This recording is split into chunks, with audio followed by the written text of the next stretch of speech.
अरे आराधना, तुम अभी तक तैयार नहीं हुई। लड़के वाले आते ही होंगे।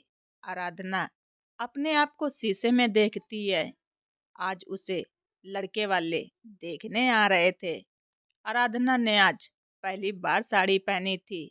साड़ी में तो हर लड़की खूबसूरत लगती है, पर आराधना आज कुछ ज्यादा ही खूबसूरत लग रही थी। बस थोड़ा सा मेकअप बचा था, वो भी पूरा करके आराधना तैयार हो गई। लड़का अनजान नहीं था। रजत भी उसी ऑफिस में काम करता था जिस ऑफिस में आराधना काम करती थी। दोनों ने एक दूसरे को पसंद किया था। बस आराधना के घर वालों और रजत के घर वालों का मिलना बाकी था। आराधना ने अपने परिवार वालों को रजत के बारे में पहले ही बता दिया था। आराधना के परिवार वाले भी रजत से मिल चुके थे। आज तो बस दोनों परिवारों को मिलकर सगाई करनी थी। सही समय पर रजत अपने मम्मी पापा, भाई भाभी और दीदी जीजा के साथ आ गया। आराधना रजत के परिवार वालों को भी पसंद आ गई। रजत और आराधना ने एक दूसरे को अंगूठी पहनाई और रिश्ता पक्का हो गया। 1 महीने बाद आराधना और रजत की शादी हो गई। आराधना ससुराल भी आ गई। ससुराल में आराधना के कुछ दिन तो बड़े लाड प्यार में बड़े ठाट से गुजरे। कुछ दिनों के बाद सब रोज की दिनचर्या पर आ गए। कहने को आराधना भी रजत के साथ ऑफिस जाती थी, पर उसे घर के काम करके जाना होता था और ऑफिस से आकर भी घर के कामों में हाथ बटाना होता था, वरना सास और जेठानी के चेहरे गुस्से से फूल जाते थे। शुरुआत में आराधना ने कुछ नहीं कहा, लेकिन अब आराधना घर के कामों से थकने लगी थी। सासू माँ तो घर के किसी भी काम को हाथ नहीं लगाती थी। सासू माँ का कहना था कि घर में 2 बहुएं हैं तो मुझे काम करने की क्या जरूरत है। और उधर जेठानी पुष्पा कहती कि सालों से मैं किचन में अकेली काम कर रही हूँ और अब देवरानी आराधना आ गई है तो उसे भी बराबर हाथ बटाना चाहिए। मैं अकेली कब तक काम करूँगी। आराधना को यही सब बातें बहुत चुभती थीं। दिन भर ऑफिस में काम करके थक कर आने के बाद खाना बनाने की उसकी हिम्मत नहीं होती थी। एक दिन आराधना ऑफिस से आई तो वो कुछ ज्यादा ही थक गई थी और उसने सोचा 5 मिनट लेटकर आराम कर लूं, फिर काम में मदद करवा दूंगी। पर आराधना को लेटते ही गहरी नींद आ गई। 2 घंटे बाद जब वो चौंक कर उठी तो देखा सब रात का खाना टेबल पर खा रहे थे। आराधना किचन में मदद कराने गई तो सासू जी कुछ बोलती इससे पहले ही जेठानी पुष्पा बोलने लगी। आ गई महारानी, आप तो दिन भर घर से बाहर रहती हो और घर आकर सो जाती हो। मैं तो घर की नौकरानी हूँ, इसलिए मुझे तो काम करना ही है। और सुनो, आपके लिए खाना मैंने नहीं बनाया है जो अपने लिए प्लेट लगा रही हो। मुझे तो लगा तुम बाहर काम करने जाती हो तो बाहर से ही खाना खाकर आई होगी। ये सुनते ही आराधना को बहुत गुस्सा आया। वो दौड़कर अपने कमरे में आ गई। थोड़ी देर बाद रजत भी आ गया और आकर लैपटॉप पर अपना काम करने लगा। रजत को फर्क ही नहीं पड़ा कि आराधना ने अभी तक खाना खाया या नहीं। आराधना बोली, रजत, तुम्हें तो मेरी फिक्र ही नहीं है।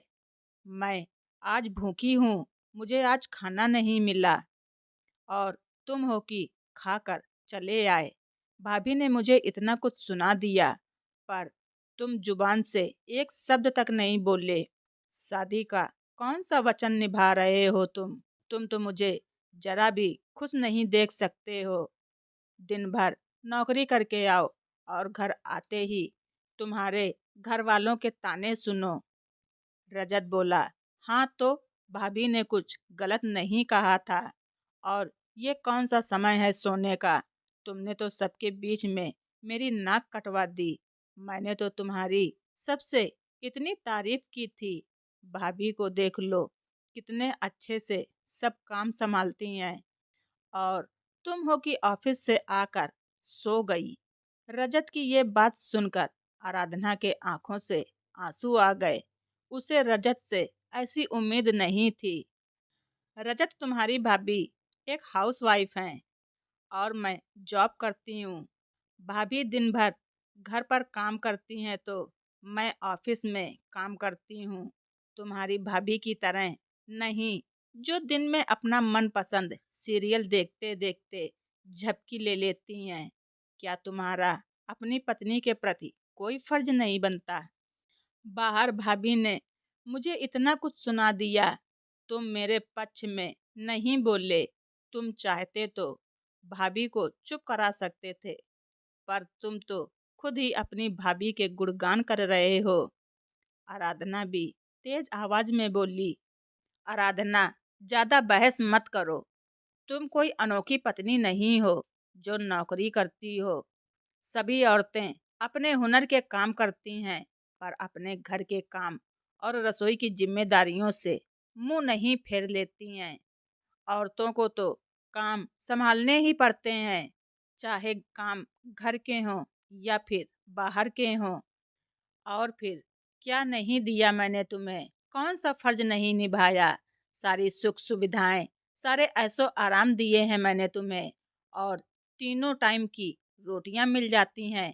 और क्या चाहिए? बहस जोरों पर चलती है। आराधना रजत के मुंह से ये सारी बातें सुनकर हैरान रह जाती है और कहती है, पति देव, मुझे इस घर में सिर्फ मान सम्मान चाहिए। रोटी तो मैं खुद भी कमा कर खा सकती हूँ।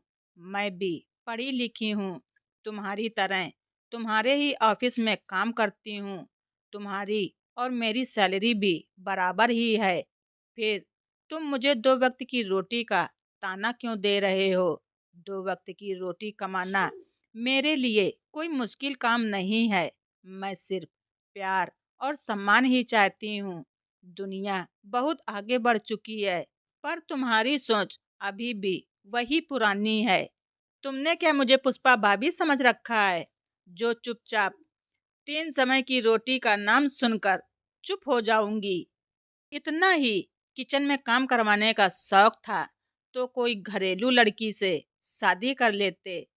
मैं तो पढ़ी लिखी जॉब करने वाली लड़की हूँ। मैं ये सब नहीं सह सकती। पढ़ी लिखी हूँ, इसलिए अपने आत्मसम्मान की रक्षा खुद करना जानती हूँ।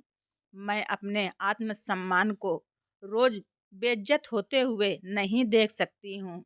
आराधना, तुम कुछ ज्यादा ही बोल रही हो। अपनी पढ़ाई और अपनी नौकरी पर इतना घमंड करना भी अच्छा नहीं है। ज्यादा ही परेशान हो गई हो तो नौकरी छोड़ दो, पर घर के काम तो तुम्हें करने ही पड़ेंगे। नौकरी अपनी जगह है और काम अपनी जगह है। मेड तो आती है, बस खाना ही तो बनाना है। और उसके लिए हम कोई खाना बनाने वाली भी नहीं रख सकते हैं, क्योंकि मम्मी पापा को बहुओं के हाथ का खाना ही खाना है। और ये सब बहुओं के कर्तव्य होते हैं। आराधना गुस्से में, अच्छा, तो बेटों के तो कोई कर्तव्य ही नहीं होते हैं। बेटे तो कुछ भी कर सकते हैं, पर मैं ये सब नहीं सहूंगी, कभी भी नहीं। अगले दिन सुबह होते ही आराधना ऑफिस के लिए तैयार हो जाती है और वो किचन में मदद करने के लिए नहीं जाती है और सीधे अपने ऑफिस के लिए निकल जाती है। और उस दिन वहीं ऑफिस से खाना खाकर आ जाती है।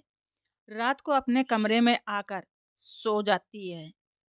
तभी रजत चिल्लाकर बोलता है, ये क्या तरीका है? भाभी अकेले काम कर रही हैं और तुम कमरे में आराम कर रही हो। तुम्हें मेरी इज्जत का जरा भी ख्याल है या नहीं? तभी आराधना बोलती है, तुम्हें मेरी परवाह है?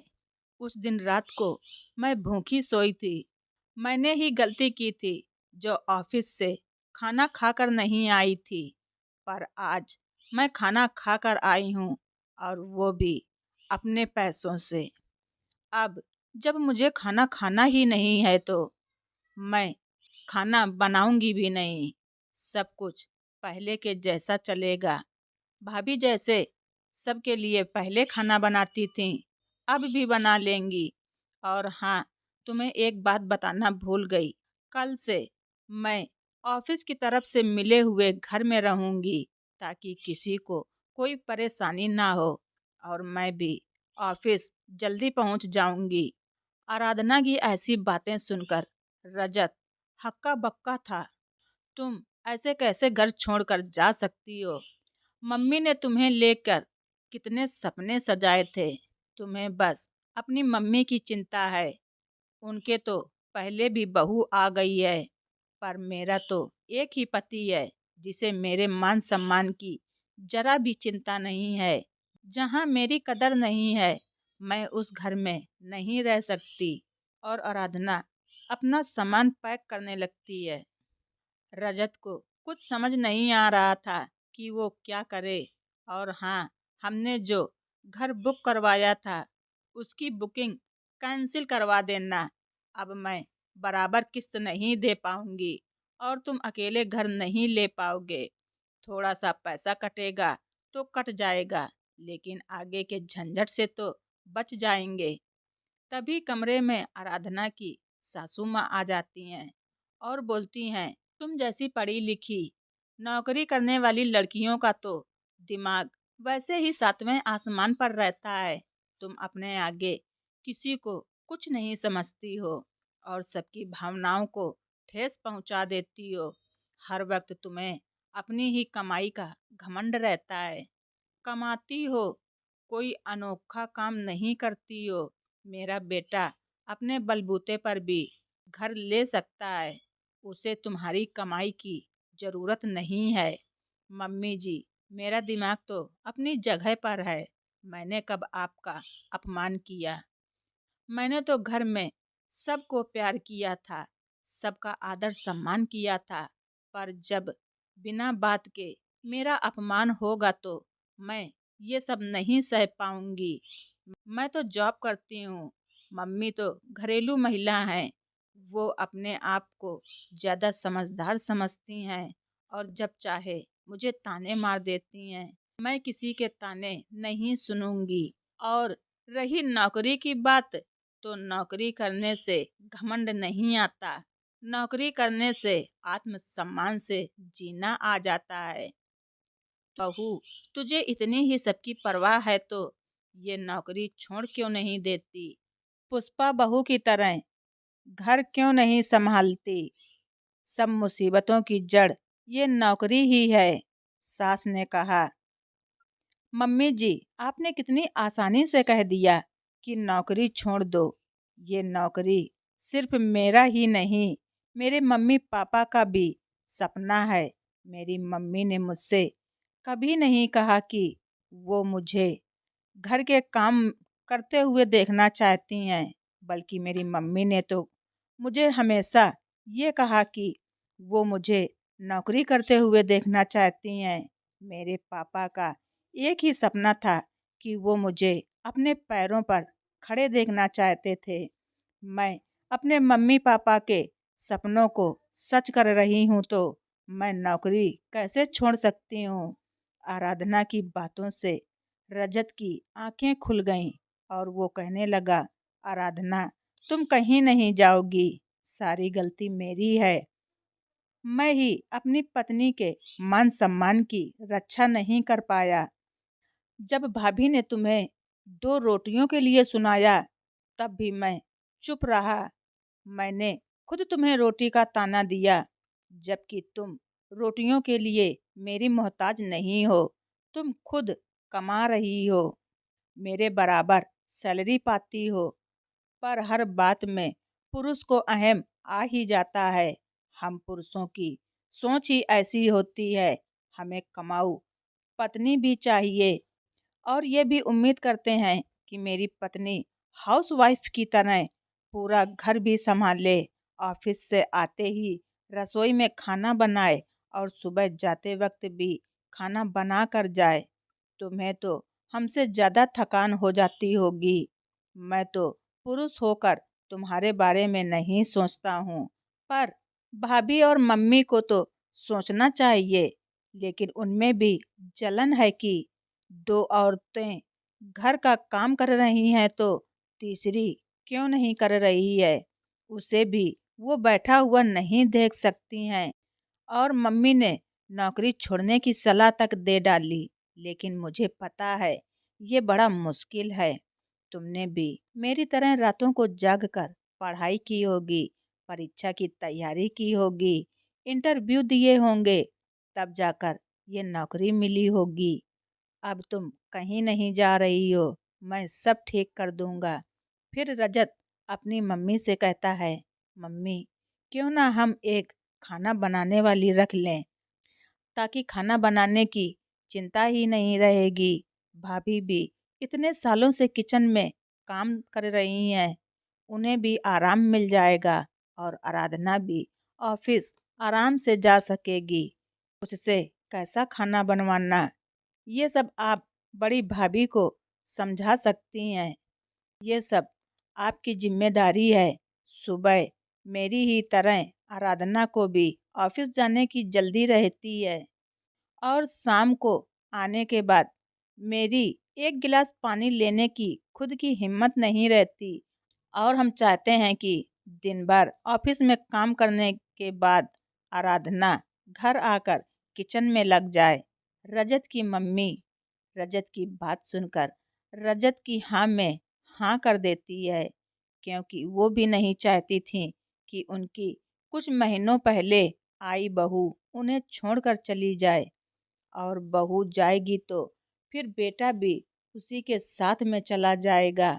बहू बेटे की गृहस्थी बचाने के लिए वो खाना बनाने वाली रखने को तैयार हो जाती हैं।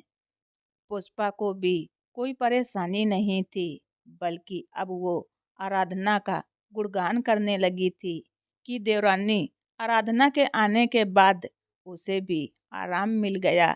आराधना भी खुश थी कि रजत को समझ में आ गया और उसके आत्मसम्मान की भी रक्षा हो गई। दोस्तों, आप सभी को हमारी ये स्टोरी कैसी लगी कमेंट बॉक्स में ज़रूर लिखें। चैनल पर नए हैं तो सब्सक्राइब करना ना भूलें। धन्यवाद। रिचा वॉइस।